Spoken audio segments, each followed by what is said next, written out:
देखता नहीं, त्रिपुंड धारण करेगा तो मुक्ति मिल जाएगी। वैष्णव महात्मा ने सोचा ये तो अपना भगत बना लिया, ये अपने तरफ खींच लिया। वैष्णव महात्मा ने कहा नहीं, बोले गलत बात, ये त्रिपुंड धारण करने से मुक्ति नहीं मिलती है। बोले क्यों? बोले देखो ना, त्रिपुंड लगाते तो तुम्हारा खोपड़ी कहता है कि नहीं नहीं नहीं, मुक्ति नहीं मिलेगी, मुक्ति नहीं मिलेगी। तो बोले ये मूर्धपुंड धारण कर लो तो खोपड़ी कहती हो हाँ मुक्ति मिलेगी, मुक्ति मिलेगी। बोलो रामचंद्र भगवान की। ऐसा जो है ध्यान, ऐसा ये त्रिशूल का प्रतीक है। और ये जो तिलक लगाते लोगों को दिखाने के लिए, देखिए हम लोगों को जो गुरु परंपरा से बताया गया है, ये जो है ना, ये दक्षिण में ये लक्ष्मण जी है, और ये बाई तरफ का जो है ना, ये सीधा रेखा सफेद, ये राम जी हैं, और बीच में जो लाल है ना, ये लक्ष्मी स्वरूपा श्री किशोरी जी हैं। और ये नाक के ऊपर जो ये पॉइंट बना हुआ है ना, ये तीनों को बैठने के लिए ये सिंहासन है। बोलो रामचंद्र भगवान की। और जब राम लक्ष्मण जानकी तीनों खोपड़ी पर बैठे रहेंगे, मस्तिष्क पर बैठे रहेंगे, तो न कभी गलत विचार आएगा, न गलत तरफ बुद्धि जाएगी।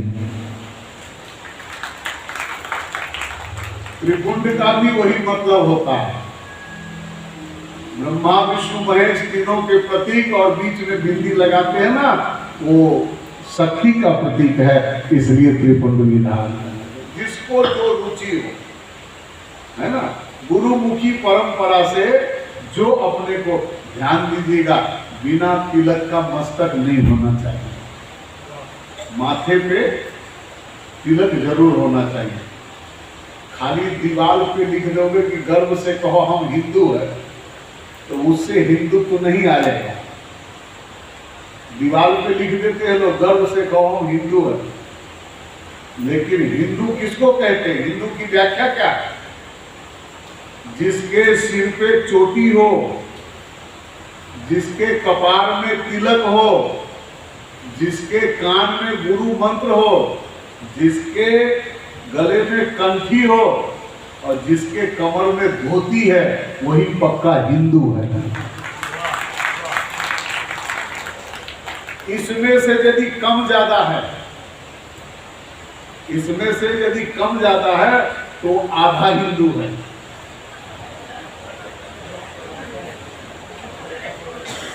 आधा हिंदू। चोटी जरूर रखना चाहिए, चोटी पर। यदि बाल उड़ गए हों उसकी बात अलग है, यदि माथे पे बाल है तो चोटी जरूर रखना चाहिए। और गुरु मंत्र के बिना तो किसी को रहना नहीं चाहिए, क्योंकि देखो गुरु मंत्र जिसके कान में होता है ना, उसके पास में जमदूत नहीं आते। जिसके कान में गुरु मंत्र है, किसी भी अवस्था में कहीं भी उसका शरीर छूटेगा तो भगवान के पार्षद ही आकर के उसे विमान में बिठा के ले जाएंगे, उसे जमदूत स्पर्श नहीं करता। और तीसरी बात, जिसके मस्तक पर तिलक है, जमदूत उसके तरफ देख नहीं सकता। यदि उसको छूने की कोशिश करेगा तो भगवान के दूत उसको पीटते हैं, मार के भगाते हैं। हमने भक्तमाल में एक कथा पढ़ी थी, छोटी सी बात, लेकिन बड़े महत्व की बात है, आपको बताते चले। तिलक महिमा के बारे में भक्तमाल में लिखा हुआ है। एक नास्तिक व्यक्ति कभी तिलक नहीं करता था, कभी माथे में चंदन नहीं लगाता था, तो कहीं जा रहा था रिश्तेदारी में। पहले तो गाड़ी मोटर थी नहीं, बैलगाड़ी अथवा पैदल या घोड़े इत्यादि पे चलते थे लोग, तो पैदल यात्रा कर रहा था। चलते चलते दोपहर का टाइम, गर्मी का दिन था, एक पीपल के वृक्ष के नीचे छाया में थोड़ी देर आराम करने के लिए बैठा। जल वल पिया, कुछ साथ में तलेवा था, भोजन किया, और वही पीपल का टेका दे करके बैठा। ठंडी ठंडी हवा लगी, थोड़ी आंख मीच गई, निद्रा आ गई, सो गया। ऊपर बगुला बैठा हुआ था, ऊपर बगुला बैठा हुआ था। अब आगे कहने की जरूरत है क्या? समझ गए? समझ गए, अच्छी बात है। ऐसा श्रोता मिले तो हमको आनंद आता है। हाँ, बगुले ने अपना जो है, जो कुछ उसको गिराना था शरीर के अंग से गिरा दिया। अब वो उसके कपार पे ही जाके गिरा, जहां तिलक लगाते हैं ना लोग, ये कपार पे ही आके गिरा हुआ। बगुला नहीं, बगुला का पदार्थ। सीधे सीधे कह दो, बगुला ने पीट कर दिया। और कपार पे आके गिरा, वो तो सोया हुआ तो उसको पता नहीं चला, वो सूख गया। और बगुला का बीट सूखने के बाद में सफेद हो जाता। आपने कई वृक्षों पे देखे होंगे, नीचे ऊपर तक। और वो सोते सोते उसका प्राण निकल गया। प्राण निकल गया तो उधर से जमदूत आया। जीवन में उसने कुछ किया तो था नहीं, कभी तिलक चंदन किया नहीं था। जमदूत आए और जमदूत जैसे उसको छूने का कोशिश किया, इतने में भगवान विष्णु के पार्षद आ गए और जमदूतों को मारना शुरू किया। बोले, देखता नहीं इसके माथे पे तिलक है, इसके माथे पे तिलक है, इसको कहां तू छू रहा? ये तो विष्णु का अंश है, इसको तो हम ले जाएंगे विमान में बिठा करके। और वो दोनों की बातें सुन रहा है। मरा हुआ जीव सुनता नहीं है, लेकिन जैसा अपना ये शरीर है ना, ऐसे सूक्ष्म शरीर वो अंगूठे मात्र का होता है ना। और उसको जमदूत ले जाते हैं या भगवान के पार्षद ले जाते हैं। तो सूक्ष्म शरीर से 3 प्रकार का शरीर होता है, गीता में बताया गया है। एक स्थूल शरीर जो हमारे आंखों से सब दिख रहा, आपको दिख रहा, ये स्थूल शरीर। और एक सूक्ष्म शरीर जो दिखता नहीं, आत्मा के रूप में। और तीसरा कारण शरीर, फलाना ने मेरा अपराध किया, फलाना ने मेरा अपमान किया, फलाना ने मेरी प्रशंसा की, फलाना ने मेरे को गाली दिया, फलाना ने मेरी बुराई की। ये कारण स्वरूप होता है। वो नहीं भी करना होता तो भी वो अपने आप हो ही जाता है, लेकिन निमित्त बन जाता है कोई, तो कारण शरीर होता है। कर्ता कर्म करने की त्रिविध कर्म इत्यादि वर्णन है गीता जी में। उतना व्याख्या करने का समय नहीं है, क्योंकि टाइम तो हो गया, 4:15 हो गया, मेरे को ध्यान नहीं करना। अब कोई बात नहीं, जाकर के क्या करना, भोजन ही करना है ना, दर्शन करना, भोजन करना और घूमना है ना।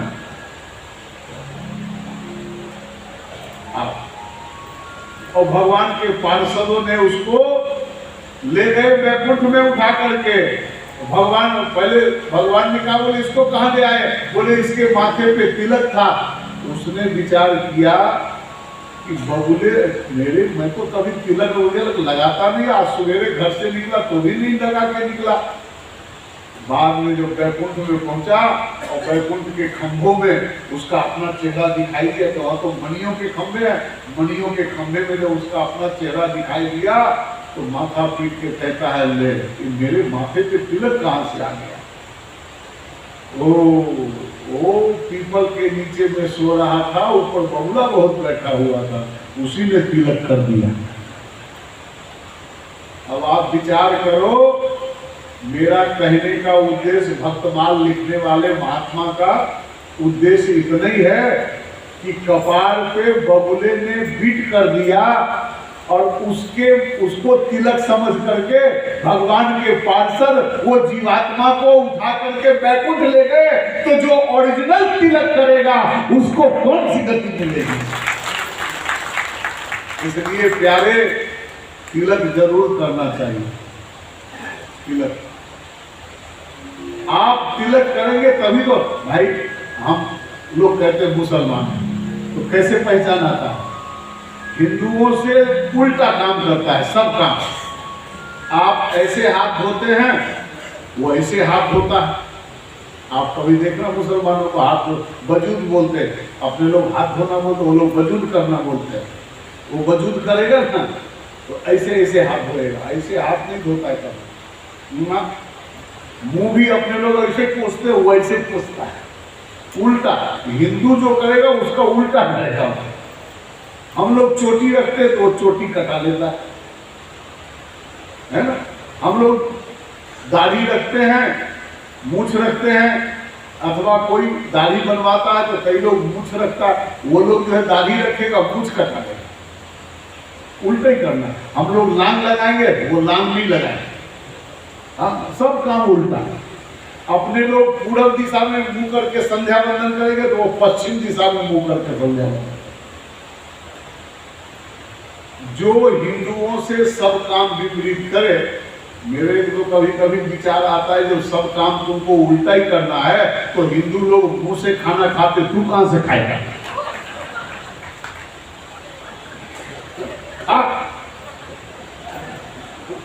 जब उल्टे करना है तो उल्टे। समझ समझ की फेर है, समझ समझ की बात समझ। तो इस प्रकार से तिलक जरूर करना चाहिए। जो तिलक नहीं करते, जो चोटी नहीं रखते, जिनके गले में कंठी नहीं है, जिनके कान में मंत्र नहीं है, जिनके कमर में धोती नहीं है, वो आधा हिंदू है।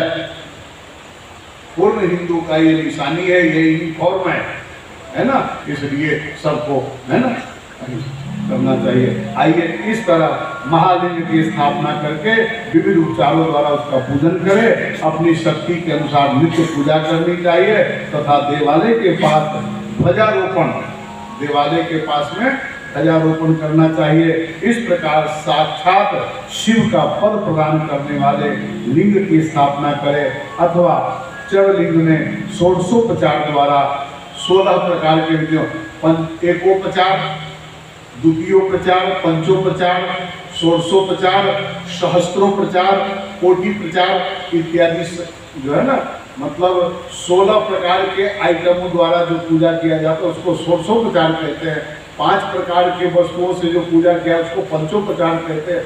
हजारों प्रकार के आइटम से जो पूजा करते हैं उसको सहस्त्रों प्रकार कहते हैं। ऐसे क्रमशः पूजन करें। यह पूजन भी शिव पद प्रदान करता है।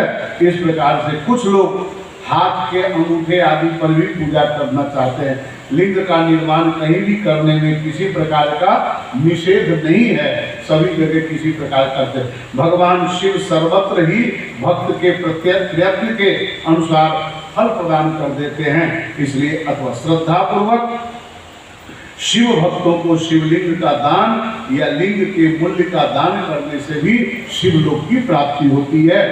शिवलिंग खरीद करके दान करना चाहिए। यहाँ ढेर मत लगाना, उतना पूजेगा कौन, उठा कर लोकन ले जाएगा। और सोच लिए कि हाँ दान करना चाहिए तो लादा करके रखना मत, है ना। एक ही से मैं परेशान हूँ। परेशानी फिर भाई उनको ले करके चलना, ये वो गाड़ी मोटर है तो ठीक है, कहीं कहीं जो है बस में ट्रेन में जाना पड़ता तो उठाने में फिर उतना, है ना। इसलिए मैं तो एक में ही प्रसन्न हूँ। जिन किसी को चाहिए साधु ब्राह्मणों को और कहीं तो उनको दान करना खरीद करके, अथवा मेरे को देना हो तो जितने का शिवलिंग खरीदने की इच्छा हो उतना पैसा चढ़ा देना, वो चलेगा, वो ले लूँगा। पुण्य एक जैसा ही मिलेगा। पुण्य में कोई बाटा घाटा नहीं है कि द्रव्य चढ़ाने से कम पुण्य मिलेगा और शिवलिंग चढ़ाने ज़्यादा पुण्य, ये सब नहीं है। वो मनोभाव उतने रहता है ना। इसलिए आपको व्यवस्था बताए तो इस प्रकार से जो है, अथवा प्रतिदिन कुछ इस प्रकार से श्रद्धा पूर्वक शिव भक्त को शिवलिंग का दान अथवा लिंग के मूल्य का दान करने से भी शिवलोक की प्राप्ति होती है। यहाँ लिखा हुआ है सर्वत्र फलदाता ही प्रयासा तो नुगुणम शिव अथवा लिंग दानम वा लिंग मूल्य मधापिवा। लिंग मूल्य मधापिवा, लिंग का जितने का खरीद के देना चाहे उतना मूल्य प्रदान कर देना चाहिए। मैं अपने तरफ से नहीं कहता, इसमें जो लिखा है वो आपको बताया। संयम उपांशु जब भी करना चाहिए, जब भी कई प्रकार से किया जाता है। और माला किस प्रकार से करना चाहिए, मंत्र जाप का माला अमुक जगह पे, नाम जाप का आप कभी भी कहीं भी कर सकते हैं, ध्यान दीजिए, है ना। क्योंकि देखिए मैं एक बात आप लोगों को स्पेशल बताऊं, माताओं को जो 4 दिन 5 दिन चौके बाहर रहती है ना, उस अवस्था में भी भगवान के नाम जाप कर सकते हैं। मंत्र जाप नहीं, नाम जाप कर सकते हैं। ये हमारे यहाँ छूट दिया गया है, शिव पुराण में नहीं। ये बात श्रीमद् भागवत में और महाभारत में वर्णन है। द्रौपदी चौके बाहर थी, पुष्पित अवस्था में, पीरियड में थी, और उस समय जब दुशासन उसका चीर खींचने का प्रयास किया तो उस अवस्था में भी उसने द्वारिका दे दुख हरो द्वारिका नाथ शरण में तेरी, द्वारिकाधीश को उसने पुकारा, हे गोविंद हे गोपाल हे गोविंद हे गोपाल हे गोविंद राघो शरण हे गोविंद राघो शरण हे गोविंद हे गोपाल हे गोविंद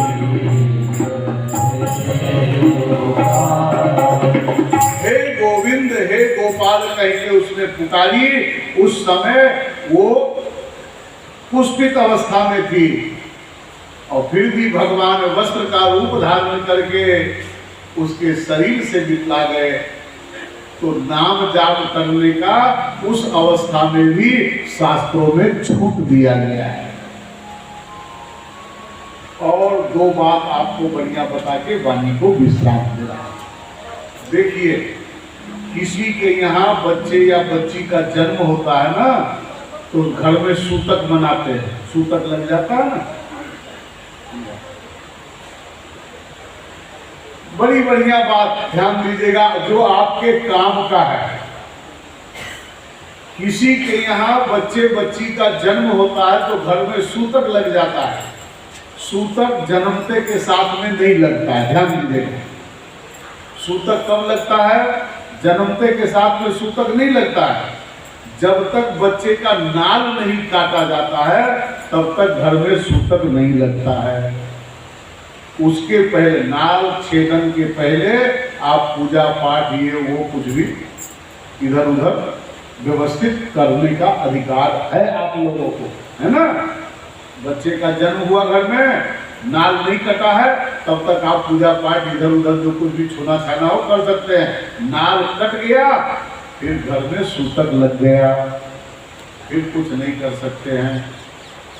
इसी प्रकार से जब किसी के यहाँ कोई मरण क्रिया हो जाती है तो मरते के साथ में घर में सूतक नहीं लगता है।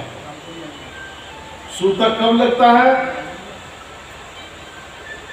जब उस मरे हुए बेटी को वो ठठरी पे बांधते हैं ना, ननानी पे बांधते हैं ना, बांस की दीवार बना के उस पे बांध करके और रस्सी लपेटते हैं ना, डोरी से लपेटते हैं ना। जब डोरी लपेटा जाता है तब घर में सूतक लागू हो जाता है। जब तक उसको भले 2 घंटा 4 घंटा 10 घंटा 20 घंटा हो गया हो, जब तक उसको वो नए बांस की ठठरी पे, उसको ठठरी भी बोलते हैं, विमान भी बोलते हैं, है ना।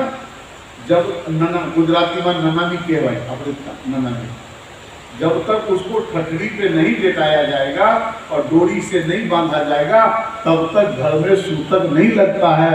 तब तक आप पूजा पाठ ये वो जो कुछ भी तिजोरी फिजोरी छूना हो वो आप कर सकते हो। जैसे उसको ठठरी पे रखा और डोरी से लपेटा कि घर में सूतक लागू पड़ गया, फिर आप नहीं कर सकते। ये आपके काम की वस्तु है ना, है ना। आप लोगों के जीवन में ये सब घटनाएं घटती रहती है संसारियों के वहाँ, तो ये महत्व की बात आपको बता दिया, है ना। ऐसी ऐसी बातें और भी बताया जाएगा, लेकिन वो आज नहीं, कल चलेगा ना, है ना। बहुत बढ़िया। बोलो रामचंद्र भगवान कृष्ण कन्हैया लाल की, शिव महापुराण की।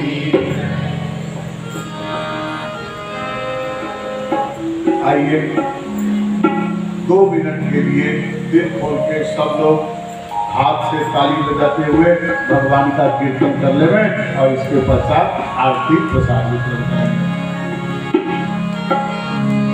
नमः शिवाय ओम नमः शिवाय नमः शिवाय ओम नमः शिवाय हरे हरे भोले नमः शिवाय हरे हरे सब लोग गाइए हरे हरे भोले नमः शिवाय हरे हरे